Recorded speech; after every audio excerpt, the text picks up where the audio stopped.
Vladimiras Bukovskis 12 metų buvo kalinamas Rusijos psichiatrinėse ir darbo lageriuose už tai, kad 1960–1970 metais gynė žmogaus teises. Paskutinį kartą kalėjo 1971 metais. Į vakarus atvyko 1976 metais ir dabar gyvena Kembridže.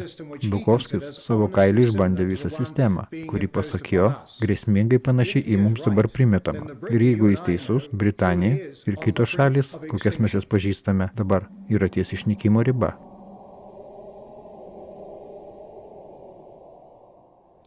Tiesiog sumaištį kelia mintis, kad tik palaidojus vieną monstrą, Tarybų sąjunga, yra kuriama visai į panaši – Eurosąjunga. Kasgi yra toje Eurosąjunga? Išnagrinėję tarybinę versiją, greičiausiai rasime atsakymą. TSRS buvo valdoma 15 nerenkamų žmonių, kurie pasiskirdavo vienas kitą ir prieš nieką nebuvo skaitingi.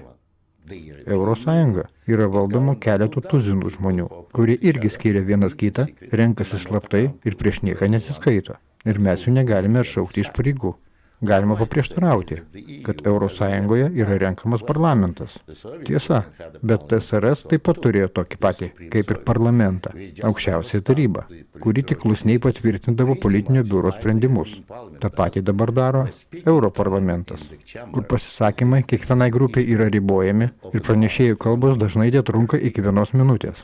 Eurosąjungoje knibžda šimtai tūkstančių eurokratų, su riebiomis algomis, daugybė padėjėjų, premijomis ir privilegijomis, imunitetų prieš teisinį persekiojimą, tarnybos kaitaliojimą kitomis.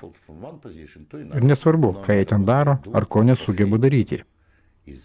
Argi tai netarybinis režimas? TSRS buvo sukurta per prievartą ir dažniausiai okupuojant kitas šalis. Eurosąjunga nėra kuriama naudojant ginkluotą jėgą, bet ekonominę gąsdinimo ir prievartos pagalbą. Tam, kad išliktų, TSRS turėjo pastoviai plėstis. Sustojus plėtrai, iškart prasidėjo griūtis. Įtariu, kad tas pats laukia ir S. Buvo teigiama, kad TSRS tikslas sukurti naują istorinę būtį, tarybinę liaudį, ir kad mes turime pamiršti savo tautybės, savo etninius papročius ir tradicijas. Ta patį galima pasakyti ir apie Eurosąjungą. Jie nenori, kad jūs būtumėte britas ar prancūzas. Jie nori, kad jūs taptumėte nauja istorinė realybė, europiečiais, nuslopinti visus jūsų tautinius jausmus ir palikti tik kaip daugiatautę bendruomenę. TSRS 73 metus buvusi tokia pat sistema sukūrė tiek etninių konfliktų, kiek jų nebuvo niekur kitur pasaulyje. Vienas pagrindinių TSRS tikslų buvo tautinės valstybės sunaikinimas. Lygiai tą patį mes stebime nūdienos Eurosąjungoje. Briuselis ketina absorbuoti tautinės valstybės, taip, kad jos išnyktų. Korupcija tarybinėje sistemoje buvo sukurta iš viršaus į apačią. Lygiai taip pat kaip ir Eurosąjungoje. Endeminė korupcinė veikla, kokią matėme senojo TSRS, subujojo ir lygiai taip pat klesti Eurosąjungoje. Prieštaraujantis arba tai atskleidžiantis būna nutildomi arba apskritai uždraudžiami. Niekas nesikeičia. TSRS mes turėjome gulagą. Manau, kad Eurosąjunga turi savo gulagą, intelektinį, žinoma kaip politkorektiškumas.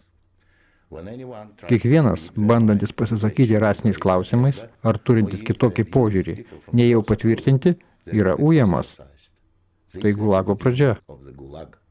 Jūsų laisvės praradimo pradžia. Tarybų sąjungoje jie sakė mums, kad išvengtume karo būtina federacinė valstybė.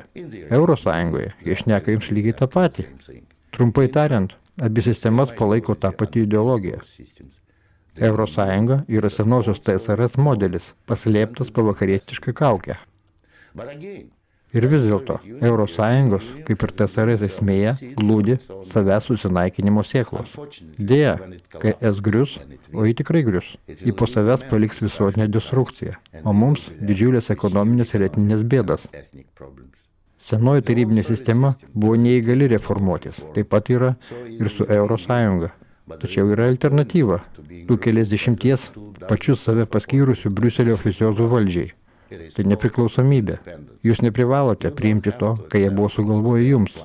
Pagaliau, jūsų niekas neklausė, ar norėjote jungtis, o jei ir klausė, nuslėpė prisijungimo pasekmes. Aš jau gyvenau jūsų ateityje, toje, į kurią eina Eurosąjunga. Ir patikėkite, ten tikrai nieko gero.